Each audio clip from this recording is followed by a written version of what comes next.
a su familia ayudar. A poco que debutó, Maradona, la 12 fue quien corrió, Maradona, su sueño tenía una estrella llena de gol y gambetas, y todo el pueblo cantó, Maradona, nació la mano de Dios, Maradona, llevó alegría en el pueblo, regó de gloria este suelo. Olá, sejam bem-vindos ao A Mão de Deus, um podcast de 78. Eu sou o Pedro Brites, comigo está a Matilde Pinhol, e este é um podcast em que vamos reviver e recordar alguns momentos do baú do futebol e que ajudaram a escrever a sua história. Hoje vamos recordar um momento muito específico, mas nem sempre será assim. Às vezes vamos focar-nos num jogo, num jogador, numa equipa, algum tipo de conexão futebol com outra questão relativamente à sociedade ou assim. Mas hoje lá está, vamos focar-nos no episódio que dá o nome aqui ao nosso podcast, que é a Mão de Deus. O acontecimento, o lance, é um lance, mas que acaba por ser muito mais que isso, que Maradona protagoniza no Mundial de 86.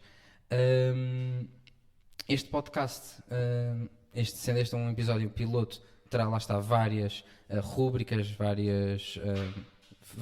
vamos abordar episódios de formas diferentes, mas hoje é assim um episódio piloto, lá está a falar um pouco sobre aquilo que aconteceu.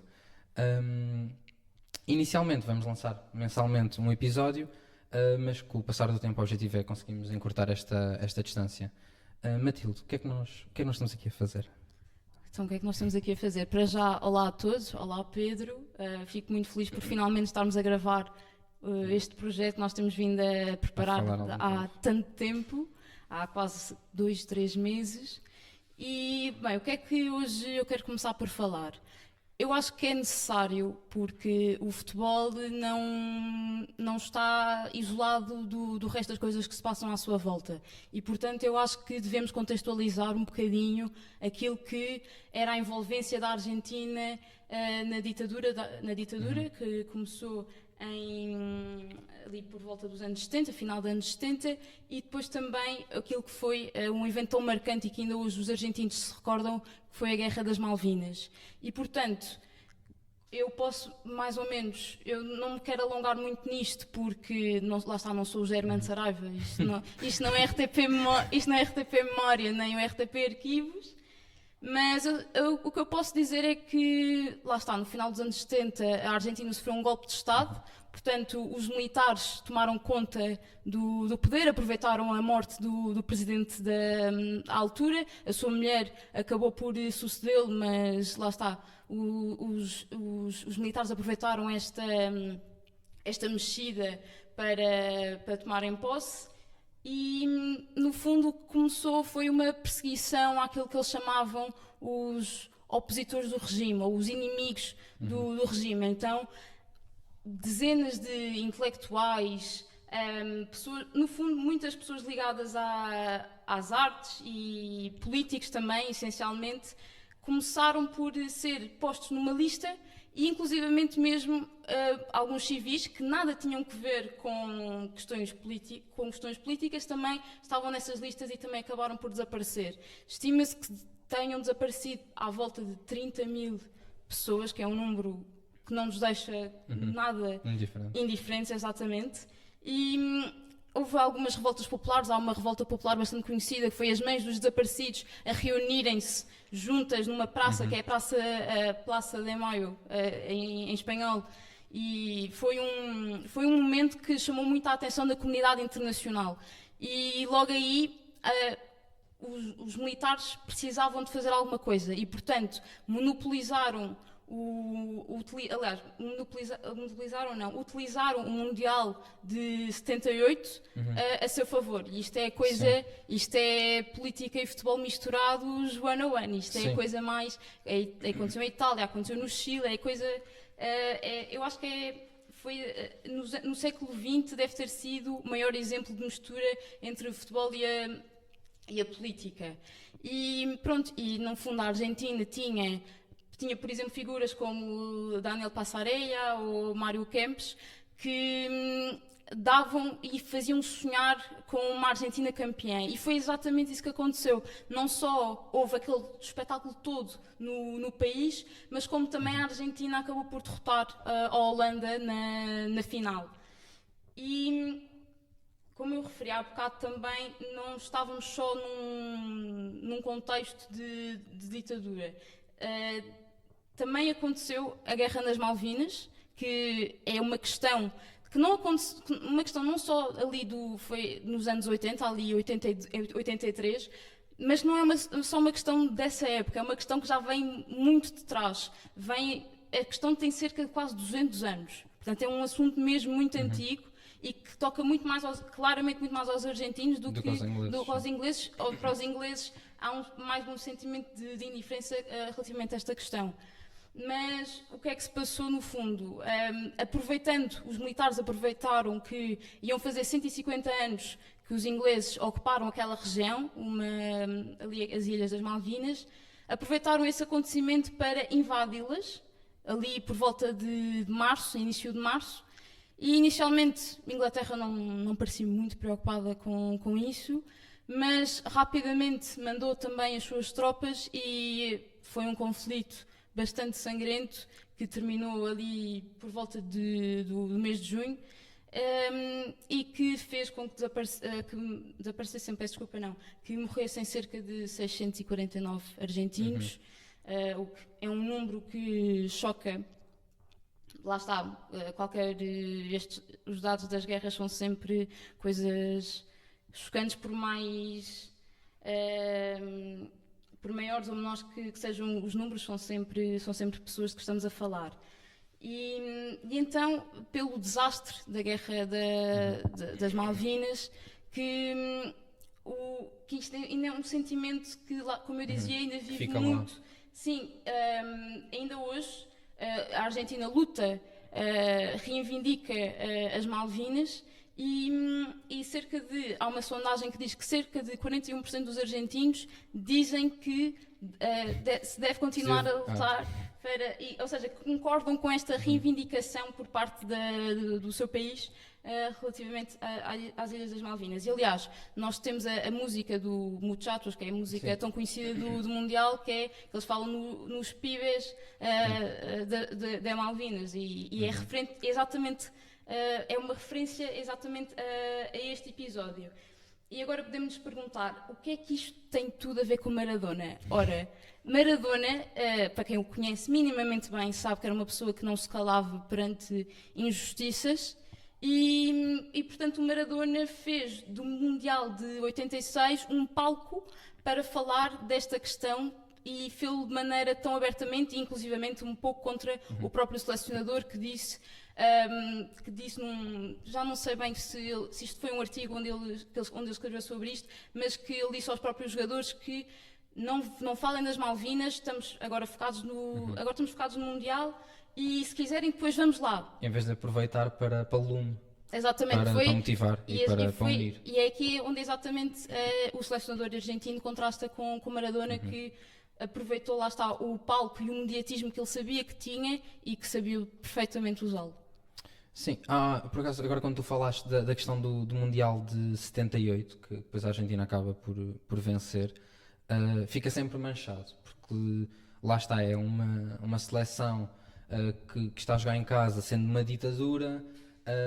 Quando foi em Itália, agora já não sei precisar o ano, mas nos primeiros mundiais, aquele que a Itália recebe também na altura tinha ficado manchado, até inclusive por questões de arbitragem, de pressões, etc. Mas há um momento, há um episódio que eu já não me lembro quando é que acontece, se é dias antes da final ou se é anterior a isso, em que um jogador holandês vai dar uma volta de bicicleta e passa pelas mães, que na altura estavam queixosas e etc. E isso na altura teve algum impacto. Eu agora não lembro que jogador é que eu disse, mas sei que pronto, foi de facto um jogador da comitiva holandesa.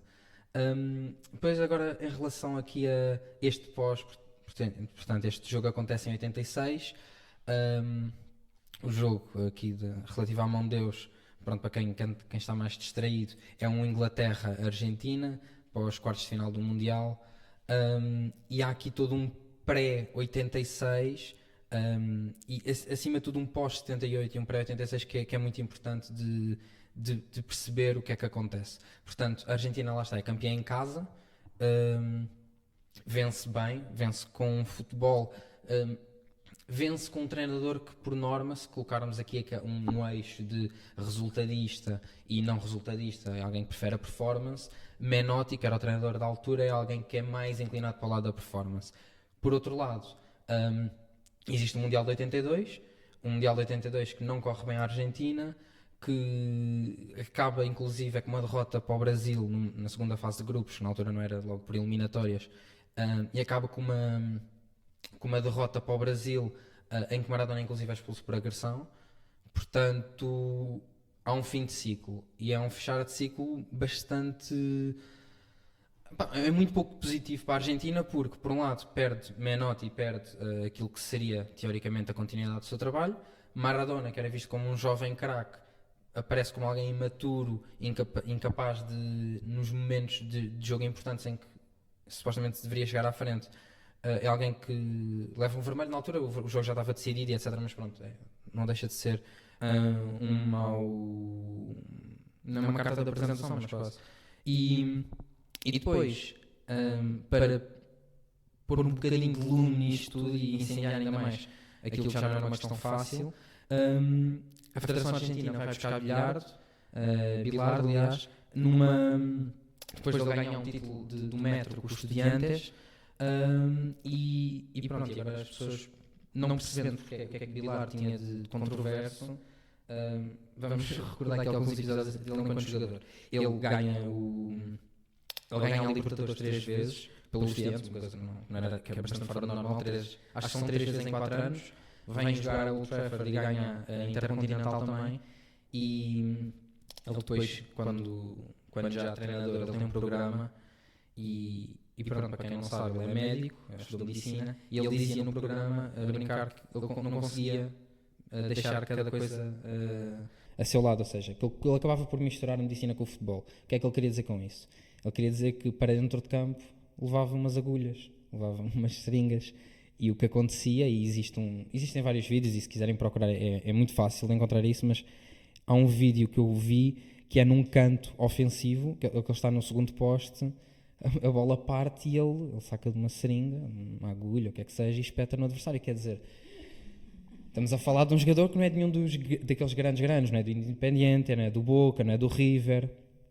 Portanto, logo por aí perde uma grande falange de apoio. Depois pertence a uma equipa que era isso. Eles jogavam assim. Há um jogo contra o Platense para uma meia-final do campeonato argentino, em que eles estão a perder 3-0, depois fazem o 3-1, 3-2, os Estudiantes, e a dada altura o guarda-redes do Platense agarra a bola de um canto, eu já não me lembro se foi um canto, se foi um livre, mas havia assim bastante gente na área, e o Bilardo, nesta confusão, passa ao pé do guarda-redes, diz-lhe palavras altamente amigáveis, imagino, ao ouvido, e nisto o guarda-redes, que está a ganhar 3-2, a tentar carimbar a ida para a final do campeonato e ganhar, larga a bola e vai atrás dele e dá-lhe um pontapé. Quer dizer, este era o nível de absurdo que Bilardo e os seus, porque eles depois acho que Bilardo era dos mais excessivos, mas na Argentina achavam aquilo demais, o que é... Na Argentina eles achavam aquilo demais. Sim, sendo um país onde se vive o futebol, e não só o futebol, tudo. Em geral, tudo, sim. Tudo com muita intensidade e muita paixão. E depois, portanto, lá está, ele ganha o metro, a primeira fase do campeonato argentino. A Federação vai buscá-lo porque vê-se obrigado a isso, porque o Presidente da Federação odiava-o. E depois o que acontece é a primeira ação que o Bilardo tem é ir a Barcelona, na altura onde estava o Maradona, e pegar no jogador que a Argentina via assim com alguma suspeita, porque não acreditava nele para ser aquilo que o Ronaldo foi para nós, ou que o Messi é para a Argentina, porque achava que tinha sido uma desilusão. E basicamente ele vai lá, diz-lhe, olha, és tu e mais 10, tu vais ser o capitão. Os argentinos não gostaram. Depois, se já não estava fácil, existe a questão do Menotti ter dado algumas dicas, alguns conselhos a Bilardo, e Bilardo rejeitou-os completamente, não quis saber, não teve isso em conta. Há apenas 5 jogadores de 82 que passam para 86, portanto, alguém que olhe para os 4 mundiais, entre 78 e 90, ou seja, 78, 82, 86 e 90, e vê que a Argentina ganha 2, chega a uma terceira final, que perde, e há um que não se é tão bem, acha que isto é uma mega geração, uma geração e meia, um projeto contínuo, mas não, isto não tem nada a ver. Há ali um momento, em 82, que de facto quebra, e depois a partir daí é Bilardo, é o bilardismo, que é assim mais uma vertente mais resultadista, cínica, que muita gente olha como sendo um futebol feio, e de facto é. Sim, nós vimos o jogo. Exato, e quem vê o jogo percebe que de facto não é muito aprazível de ver, mas é eficaz.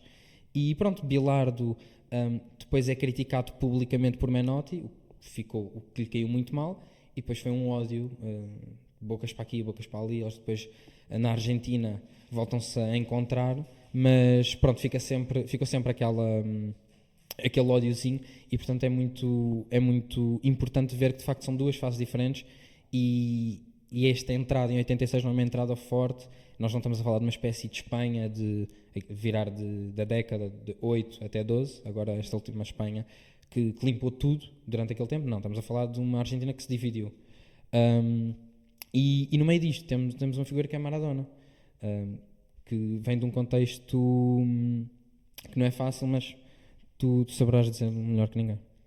Sim, e é uma figura que acabava por unir, ser ali a união entre os argentinos. Eu li uma entrevista, não é uma entrevista, é um artigo do Expresso, assim, um artigo bem longo da Tribuna do Expresso, que se escreveu pouco tempo depois da morte do Maradona, em 2020. E aquilo é um bocado reviver o Mundial de 86. O jornalista que escreveu isso, ele fez uma viagem à Argentina e, por exemplo, ele encontrou-se com um vendedor de rua, estiveram à conversa, e ele tinha uma camisola autografada do Maradona, e aquela era a única camisola que ele não vendia, aquela era completamente sagrada. E ele falava que já aos 16 anos as pessoas juntavam-se para ir ver Maradona. Portanto, o fenómeno começou... ou seja, é quase... Ou seja, é nestes pequenos detalhes que se percebe mesmo o porquê de Maradona ser Dios, por exemplo. Muito mais que Messi. Na Argentina, muito mais que Messi. Sem dúvida, mais do que Messi. O Maradona, aliás, o Messi nunca será para os argentinos a mesma coisa que o Maradona é para eles. Mas eu se calhar depois mais à frente vou desenvolver melhor isso também. Depois há um apuramento para o Mundial. O apuramento não era tão como é agora, não é assim espaçado como nós temos agora, que são 2 anos a fazer aquilo. Aquilo é feito em 85 praticamente. Existiram uns amigáveis em 84 que não tinham corrido bem. Depois há uma implementação de um 3-5-2 muito defensivo, em que estão praticamente 3 homens na frente, que seria o Maradona um bocadinho atrás dos avançados, ou 2 homens atrás de um avançado, e o resto seria tudo uma equipa ligeiramente mais defensiva, que acaba por, na sua estreia, ganhar uma Alemanha, mas a partir daí há um apuramento que começa bem, são 4 vitórias seguidas, sendo que os jogos também não eram como são agora, que eram muito... Primeiro jogamos com todas as equipas fora em casa e depois repetimos uma segunda volta ao contrário. Aquilo, que se não me engano, foi um grupo de Colômbia, Venezuela, Argentina e Peru.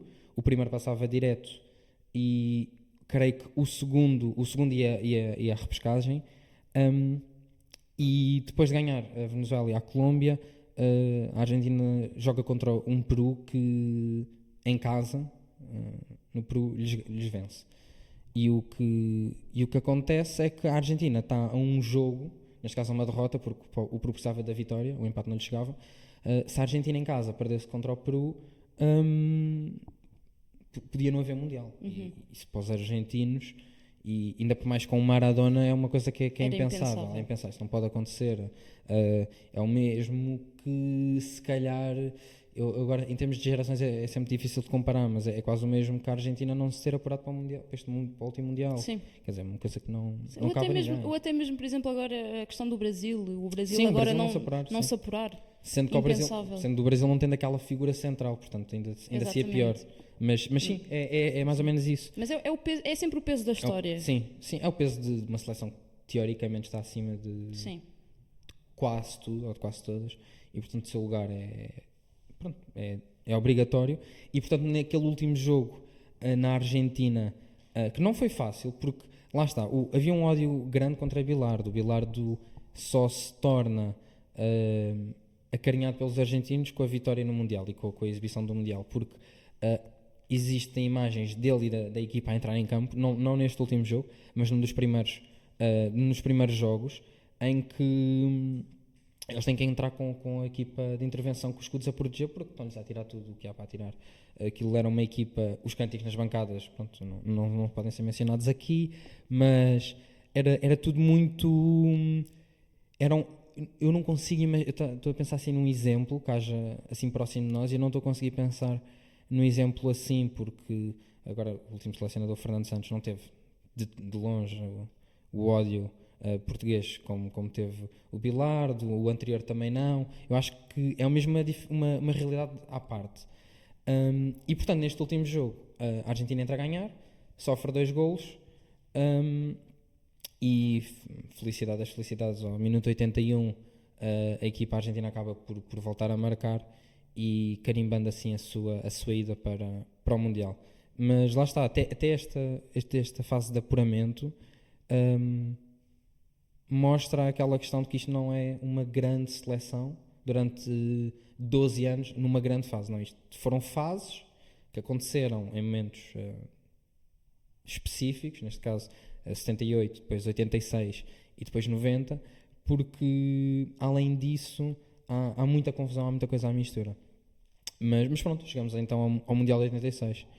Em relação ao jogo, e podemos começar também já por aí, quais é que são, o que é que tu esperavas do jogo? Acho que é uma boa forma de começar. O que é que tu estavas à espera de ver o jogo? Presumo que não o tivesse, ou se já o tivesses visto, mas acho que não, certo? Antes de, ou seja, obviamente tinha conhecimento já do jogo, não é? Mas nunca tinha visto, foi mesmo para preparar este episódio. Já tinha visto, era o golo da mão de Deus centenas de vezes. Sim. Mas o que é que eu acho que esperava? Eu honestamente esperava uma Argentina, eu se calhar esperava que a Argentina jogasse normalmente se calhar mais, não tão conservadora na abordagem, assim mais, tendo uma figura como Maradona, que joga com tanta liberdade em campo, eu esperava que toda a Argentina em si fosse um pouco assim, tal como por exemplo o Brasil, que beneficia muito desses rasgos individuais dos seus jogadores, aquilo que muitas vezes se chama de que os jogadores conseguem transportar aquilo que é o futebol de rua para campo e que fazem coisas totalmente inesperadas. Portanto, eu acho que esperava essa abordagem do lado da Argentina. E do lado da Inglaterra, lá está, a Inglaterra tinha grandes nomes. Estamos a falar de Gary Lineker, estamos a falar do seu selecionador. Portanto, havia aqui uma conjuntura, e tendo em conta a memória que o jogo deixa, não só pelo golo, mas por... a questão da guerra. Tudo. Exatamente, por tudo, eu esperava algo mais épico, por assim dizer. Acho que a palavra que eu esperava era mesmo que fosse algo épico. Assim, um bocado hollywoodesco, para ser sincera. E parece-me que é mais... Lá está, foi uma ideia totalmente romantizada da minha parte, e depois fica super... Logo a primeira parte desilude-te imenso, porque é uma primeira parte onde tu vês uma Argentina, lá está, que está a jogar num 3-5-2 e que não deixa a Inglaterra passar ali da zona do meio campo. É uma primeira parte com muito poucas oportunidades. Sim. Assim, não querendo já saltar para aí, mas pronto, acho que assim a única oportunidade de maior perigo é aquela em que o guarda-redes da Argentina sai mal, o Pulpito. Sim. Então, só para recordar aqui o caminho até aqui este jogo, a Inglaterra começa o Mundial com uma derrota contra Portugal, 1-0, gol de Carlos Manuel. Depois empata contra Marrocos e no jogo decisivo há um hat-trick de Lineker para a vitória 3-0 sobre a Polónia. Nos oitavos de final, de frente ao Paraguai, depois outra vez Lineker, 2 golos e depois um de Beardsley. A Argentina tem uma entrada no Mundial muito mais forte, vence 3-1, vence bem. 3 assistências de Maradona, 2 golos de Valdano e um de Ruggeri. Depois o empate contra a Itália, o jogo que se calhar até aqui, todos destes, foi o mais difícil. Maradona faz o golo, depois um 2-0 frente à Bulgária para carimbar a sua passagem com um golo de Valdano e um de Burruchaga e uma assistência de Maradona. E depois contra o Uruguai, nos oitavos de final, uma vitória por 1-0, que depois traz aqui a Argentina com alguma... Lá está, sendo conservadora, tens uma equipa que está com uma motivação muito diferente da motivação inglesa. Porque estar do lado do perdedor é sempre muito mais motivador para um próximo jogo, porque uma pessoa que ganha ou que esteja por cima, neste caso uma equipa, uma nação que está por cima,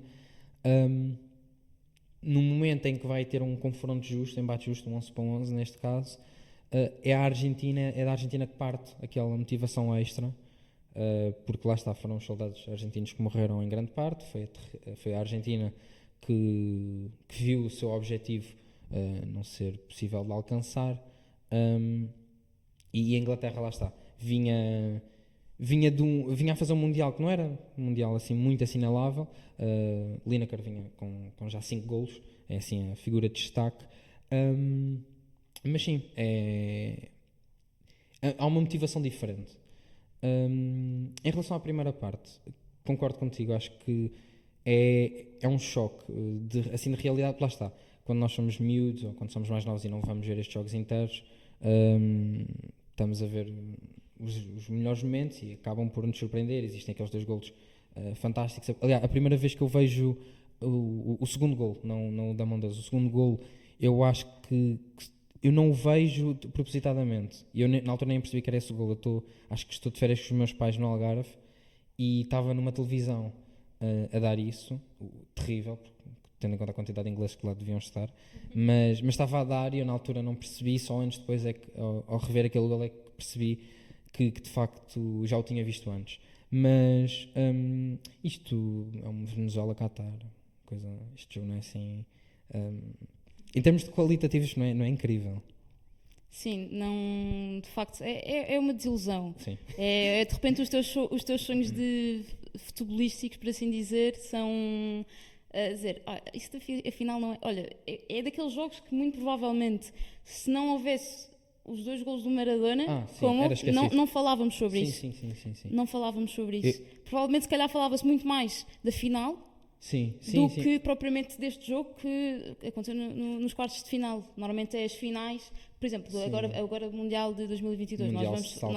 Nós vamos falar, vai-se falar durante muitos anos da final fantástica que a Argentina e a França nos deram. Não nos vamos propriamente focar, por exemplo, na Argentina-Croácia. Uma Argentina-Croácia, talvez, mas, por exemplo, se calhar não vamos falar tanto do... Não vamos falar tanto do Argentina-Croácia. Mas mesmo assim foi um bom jogo. Sim, foi um bom jogo. Sim, mas... Depois, mas tens lá um contra a Holanda também, que é muito bom. Sim. O Argentina-Holanda é incrível. É sempre. E depois está muito em cima comparativamente com os outros, acho eu. Qualquer um desses 2 jogos. Existe aquela questão que é... são várias as pessoas que consideram este jogo um dos jogos mais importantes da história do futebol, apesar do quão mau é o nível praticado a certas alturas, porque o que isto parece mesmo é um jogo de captações em que existe lá um que neste caso é o número 10 argentino, existe lá um que é muito bom, que não joga, ele não está ali, ele está acima, ele está completo, está no seu momento. E depois existem outros 21 tipos que estão ali, esta bola para a frente, também estão a jogar à Torreira do Sol no México, à hora do almoço, também, uma coisa que também não deve ter ajudado. Não é muito agradável. Sim, de certeza que não é. E existe ali um que já jogava no clube, de certeza, os outros estão a fazer captações, é a mesma coisa assim acima do normal. E E lá está, eu acho que e isto aqui, eu não acho que isto seja um hot take gigante, mas eu acho que há muita gente que considera, lá está, este jogo como sendo um dos melhores, um dos mais importantes, não é dos melhores, um dos mais importantes de sempre. Eu aceito um top 5, se calhar, assim. Sim, sem dúvida. Mas eu acho que com o tempo, e lá está, eu acho que isto pode ser um hot take agora, porque isto com o tempo acho que pode deixar de ser. Eu acho que a final Argentina-França facilmente também entrará. Porque consagra. Sim. Não, sem dúvida. Consagra. Sim. E não só, e atenção, e provavelmente não só será dos melhores jogos do ponto de vista dos argentinos, mas do ponto de vista de qualquer adepto adepto de futebol, independentemente do lado que estivesses. Sim. Independentemente se estivesse a torcer por França ou se estivesse a torcer pela Argentina. Tem tudo. Tem reviravolta. Sim, é isso, exatamente. Tem quase França naquele mais que uma vez, mas naquele remate final em específico. Sim. Ainda há um remate ao poste no prolongamento, não há? Do Enzo. Ou estou a confundir? Por acaso não tenho a certeza. Não, se calhar estou a confundir com a Holanda. Mas é engraçado porque alguns dos melhores do mundo estiveram estiveram neste jogo. E, portanto, qual é que é a probabilidade de voltarmos a ver? É praticamente nula. Uma final onde tens Mbappé, tens Messi, tens Di Maria também. Tens Di Maria. Di Maria, que é sempre absolutamente decisivo, sempre. Onde é que estes jogadores alguma vez é um contexto muito especial, muito específico, e depois eu acho que para mim é aquilo que coloca, porque a final é uma grande final. O torneio em geral é um bom torneio, mas pronto, também não estamos aqui para falar disso, mas a final é uma boa final, é uma ótima final, é bem jogada, é bem disputada, embora a França só tenha aparecido aos 60 e tal, na segunda parte. Sim, mas eu acho que a consagração de Messi e a questão de Maradona teve uma, e agora o Messi também tem uma. E pronto, e fecha também. É um fechar de um ciclo. Sim. É um fechar. Lá está. Isso sim eu acho que é. E é o coroar máximo. É os românticos do futebol. Sim, felicíssimos. Eu, pelo menos, considero-me um bocado romântica no futebol e achei perfeito. Foi tudo. Ou seja, a final do Mundial do Qatar 2022 era o que eu achava que ia ser. Este jogo, exatamente, o Argentina-Inglaterra de 86. Não, então assim, vou só dizendo assim os 11 para nos situarmos e depois se calhar começamos a falar daquilo que foi a primeira parte deste jogo. Começando pela Inglaterra, na baliza Shilton, depois uma defesa a 4 com Sanson, Butcher, Fenwick e Stevens. No meio campo, Waddle, Hoddle e Steven, e à frente Hodge, Beardsley no meio e Lineker. Do lado da Argentina, na baliza Pumpido, depois os 4 da defesa, Olarti, Cochea, Ruggeri, Brown, Cuchufo, no meio campo Batista, Henrique e Just, e depois os 3 da frente, Dios, Burruchaga e Valdano. Primeira, assim, em geral, da primeira parte, o que é que te fica assim em momentos assim mais marcantes? Para mim, sendo eles muito difíceis sim, lá está, como estávamos a dizer, não foi um jogo, mentira, não foi uma primeira parte com muitas oportunidades, mas para mim o que fica é mesmo o erro do guarda-redes argentino e da tentativa de Beardsley, mas que lá está, acabou por não resultar em nada. E o que também me salta mais à vista é já é especial logo o Maradona entrar tão bem no jogo. Sim. E ser logo aquele que porque ele de facto era, em todos os jogos, era sempre o jogador mais marcado. Sim. Como era o jogador a jogar com mais liberdade, e é impressionante ver como é que ele sozinho. E isto é uma coisa que eu também gostava de referir relativamente ao Maradona. Para mim é impressionante como é que um talento tão destacado consegue levar uma seleção até uma final do Mundial. Por exemplo, comparando com o Mundial 2022, temos Messi, verdade, mas temos atrás dele todo Alguém um, que consegue- todo um suporte, elenco uma máquina. e um máquina, selecionador sim. como é Scaloni, É Scaloni, sim. há toda uma máquina por trás que também ajuda Messi. E aqui era um bocado, não querendo parecer injusta com os outros jogadores argentinos, porque há aqui alguns destaques como Sim. o Héctor Henrique, o Burracharra, por exemplo, mas de facto não há nada como Maradona. Sim. Assim, da primeira parte, aquilo que me salta mais à vista, pronto, Maradona. Ele está lá desde o início. Lá está, aquela imagem que parece que nós temos assim um campo de futebol pequeno e depois temos alguém assim com marionetes, que é ele. Ele sabe onde é que está tudo, ele consegue. É incrível a forma como ele, quando faz o drible, quando ele termina o drible, ele nem sequer dá a hipótese dos outros lhe fazerem falta. Sim. Tão bem colocado que ele fica. Eu já não sei quem é que disse isto, mas eu vi isto recentemente, mas parece que ele tinha a capacidade de subir no campo Sim, e ver. de ver, como se fosse tipo Sim, uma câmara que tem a possibilidade, ou seja, uma visão de jogo Sim, sem sim, igual. completamente absurdo. Ele é. Lá está, aquele é o. Lá está, isto não é 2023. E portanto, o Sim. tipo de jogador que Maradona era, e que é muito comparado a Messi, mas existem diferenças que são gritantes. Logo desde a questão física. O Maradona é pequeno, o Messi é pequeno, ok. Mas se nós olharmos para as pernas do Maradona, parecem duas marretas. Aquilo é que ele levava porrada o tempo todo. Sim. E a forma dele, e depois lá está, tem a ver muito com a origem dele. E eu acredito muito nisso, que é um jogador que cresça na academia, é um jogador que cresce na academia, pronto, tem questões muito boas, obviamente, tem questões Sim. menos boas. Um jogador que cresça na rua, neste caso, acho que era na zona mais pobre de Buenos Aires até, tem uma questão que é, quando tu cresces a jogar futebol de rua, tu estás a jogar roda bota fora, estás a jogar apurados, a área, etc. Quando tu cresces num universo em que estás a jogar roda bota fora, num campo esburacado, em que não tens um árbitro, em que não tens um treinador a assinalar-te faltas, a dar coletes, a equilibrar as equipas, e o que conta é aquela primeira equipa a chegar aos 2 golos, porque depois os outros saltam. Aquilo que acontece é que tu tens um instinto de sobrevivência natural, que é eu, se não marcar 2 golos, seja com a mão, seja com o pé, seja a dar porrada nos outros quando ninguém está a ver, não serve nada, porque depois sou eu que vou saltar. Portanto, eu acho que toda esta mentalidade e toda esta realidade de vida que Maradona tem é depois também aquilo que lhe permite chegar ao Mundial e depois a fazer aquilo que faz na segunda parte.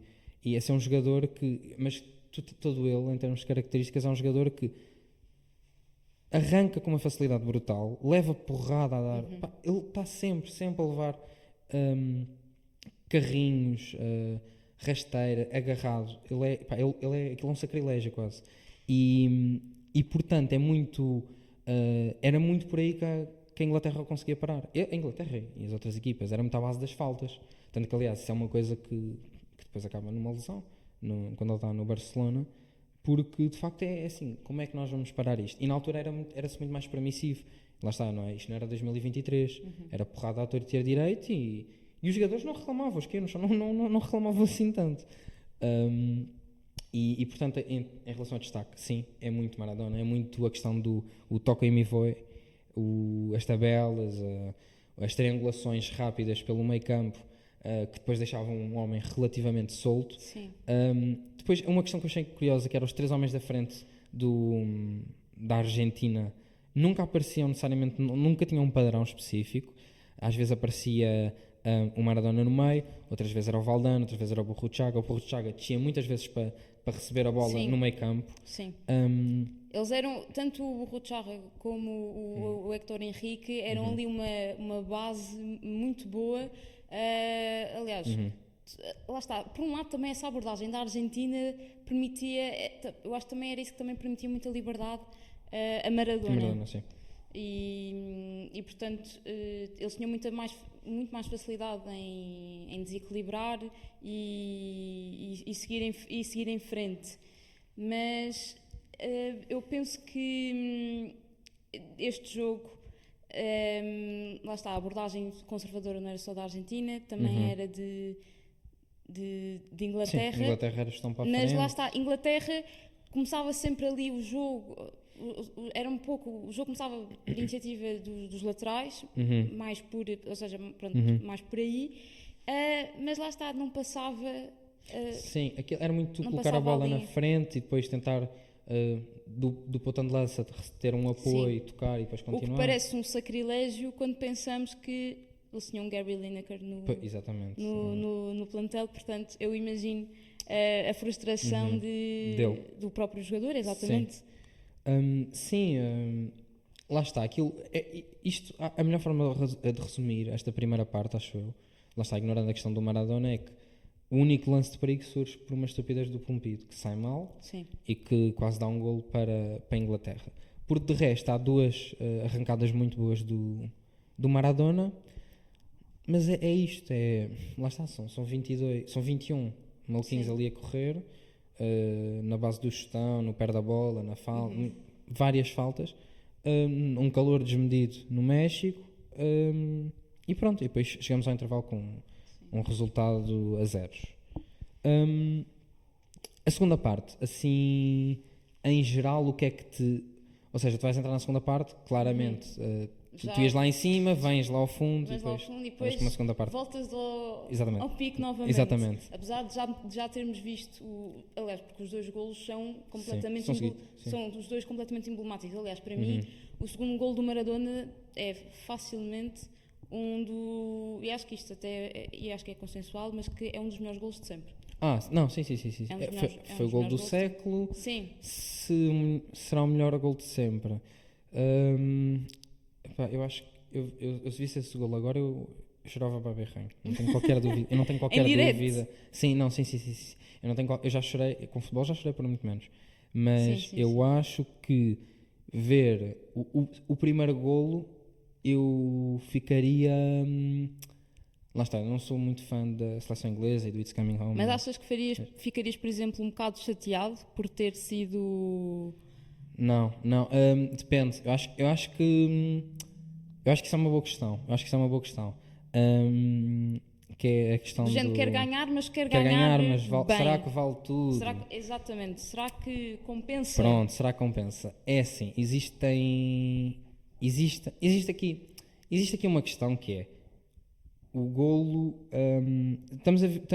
acho que é importante falar isto, que é que são gerações diferentes. Eu até tinha planeado falar disto mais à frente, mas podemos falar já disto, que é, eu acho que ganhares com um golo fora de jogo, vamos imaginar o pré-VAR, ou seja, há 6 anos atrás, ganhares com um golo fora de jogo há 6 anos, era uma coisa diferente, ou pelo menos para mim, lá está. Sim. Se calhar do que aquilo seria ganhares com um golo fora de jogo há 40 ou 50 anos. E eu acho que isto não é um gol fora de jogo, isto não é só... Eu até achava que ias dizer outra coisa, que é porque antigamente, quando, por exemplo, se ganhava com um gol fora de jogo, era revoltante, mas não havia grande coisa que pudesse fazer. Agora, com todos os sistemas que existem hoje em dia... E a profissionalização dos árbitros. Ou seja, perder um jogo por questões de má arbitragem, eu acho que é muito mais revoltante. Eu acho que antes as pessoas conformavam-se mais. Exato, era mais comum. E depois, sendo mais comum, era mais aceitável. E sendo mais aceitável para quem perde, porque sabe que volta e meia vai ganhar assim, também é mais romantizavel. Eu acho que... Agora, eu cresci, não é? Eu não sou muito velho. Eu lembro-me de ser miúdo, de ver um jogo que eu agora... Eu sou do Porto, para quem não sabe. E de ver um jogo, um Porto-Benfica, que eram jogos que me deixavam... Em criança, eram jogos que me deixavam realmente... nervosos, eram os Portos Benfica, sempre. E eu lembro, até porque muitas vezes não via os outros, porque na altura não tinha Sport TV, então era uma coisa que às vezes me passava ao lado. Via os resultados. Em miúdo isso é normal. Exato, queria muito ver aqueles jogos, os clássicos, mas pronto. E há um jogo que eu não sei se fica, que acho que é no Dragão, que eu não sei se fica 3-2 ou 2-1 para o Porto, e o último golo é de um livre lateral que o Maicon cabeceia fora de jogo.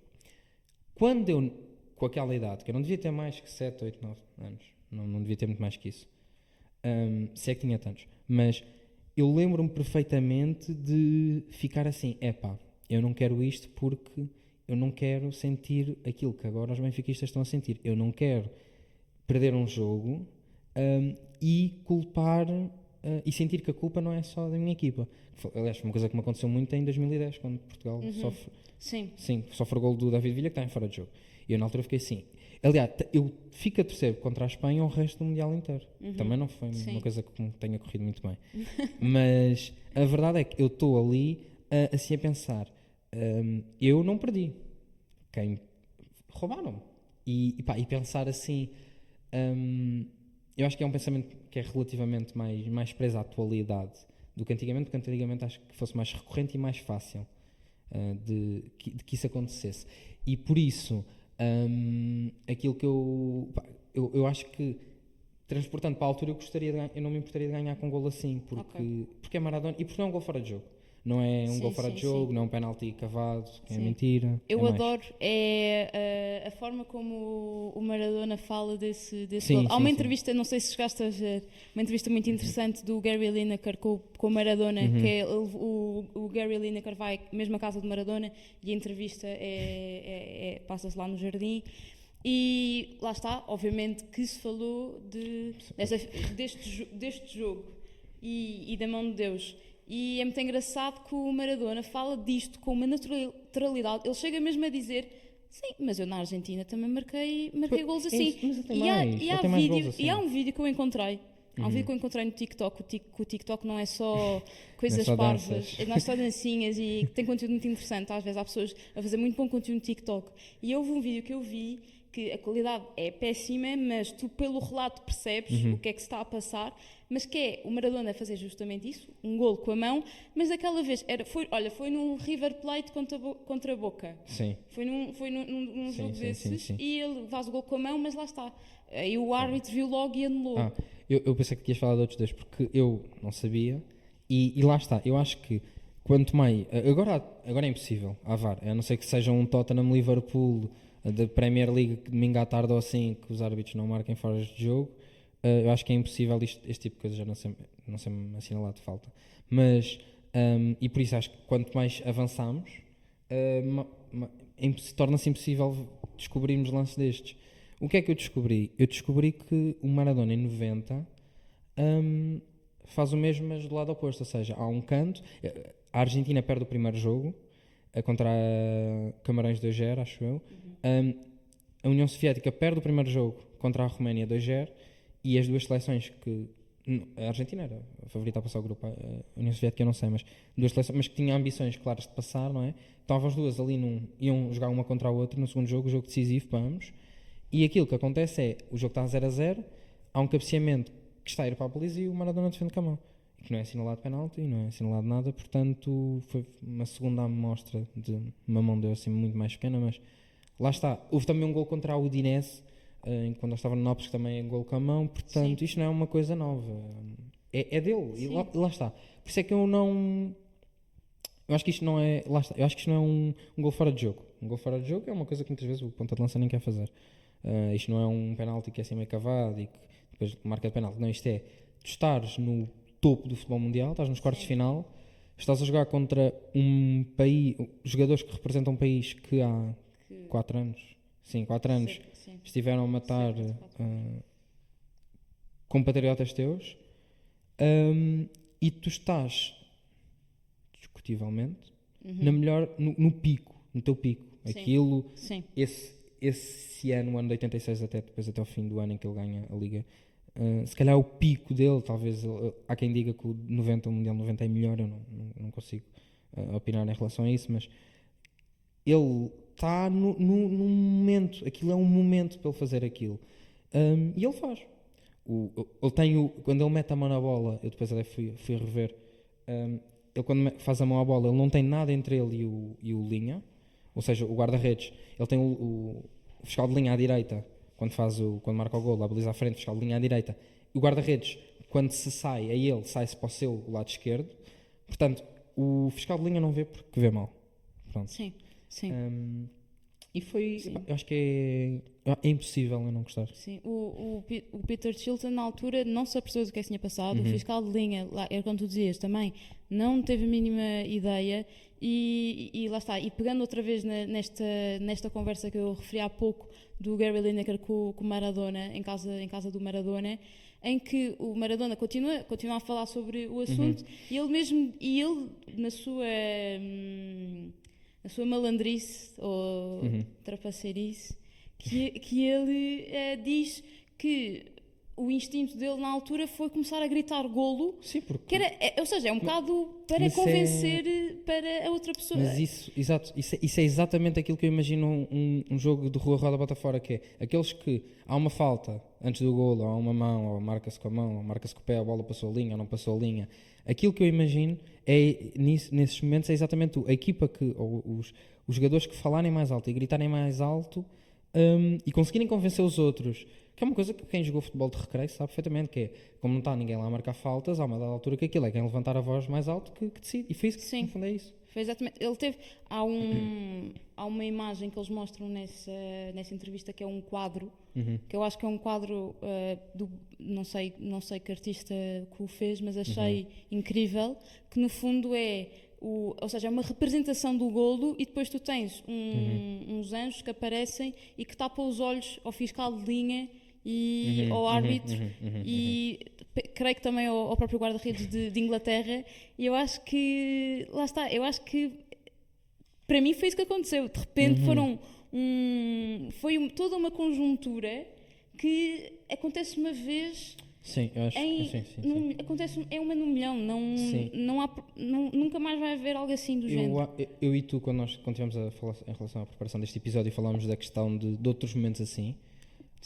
Falámos da questão do Suárez. Do Suárez, sim. Suárez que em 2010, contra o Ghana, minuto 120, empatados. Era que oitavos? Quartos de final? Não tenho a certeza. Eu agora não tenho a certeza. Eu acho que era quartos de final. Eu tenho ideia. Pronto, eu agora não tenho a certeza. Eu acho que era quartos de final, mas sem certezas. sem me querer comprometer. Certo. Eu não tenho certeza, mas basicamente o que acontece é há uma bola na área, há um cabeceamento, a bola vai para a baliza, passa ao guarda-redes e o último homem em cima da linha é o Suárez que defende Kamal. Ele é expulso, o penalti é defendido e o Uruguai passa. Eu não conseguiria ficar. Se eu fosse Uruguai, eu acho que não havia melhor forma de ganhar um jogo melhor que aquela. Sim. É outro que é malandrice.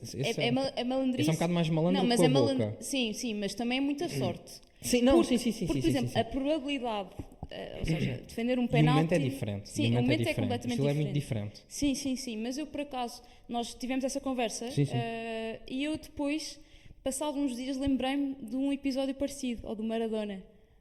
Que uma vez falei com o meu... Foi uma história que o meu pai me contou, porque lá está, foi nos anos 90, portanto, obviamente, mais rapidamente se lembrava do que eu, mas que tem a ver inclusive com um clube português, com o Benfica, que é a mão de vata. Não sei se... Não estou familiarizado. No fundo, o que é que...